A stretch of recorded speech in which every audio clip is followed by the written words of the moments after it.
खबर शामिल करते हैं गुजरात से नुमाइंदे अली आकाश से। डिप्टी कमिश्नर आमिर शहजाद किंग का DG walled city authority Lahore Kamran Lashari के हमरा तारीखी रामप्यारी महल में कायम गुजरात म्यूजियम और ढकी किले का दौरा किया।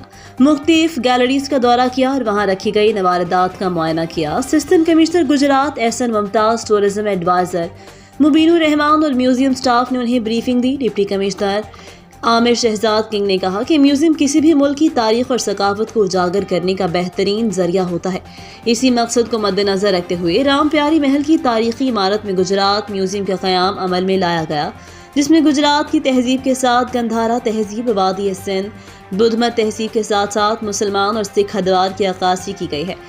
इसी तरह मुस्तकबिल में गुजरात म्यूजियम को शहरों के लिए ज़्यादा पुरकशिश बनाने के लिए मुख्तलिफ इक़दाम भी ज़ेर गौर हैं। DG walled city authority Kamran Lashari ने कहा, गुजरात म्यूजियम शहरियों के लिए एक बेहतरीन तफरीका है। शहरी फैमिलीज के साथ म्यूजियम आए। ढकी किला गुजरात का एक विरसा है। इसकी तदय्युन व आराइश और तारीखी विरसे को महफूज करने के लिए तमाम तर इक़दाम किए जाएंगे। मज़ीद खबरों के लिए विजिट करें rednews.pk।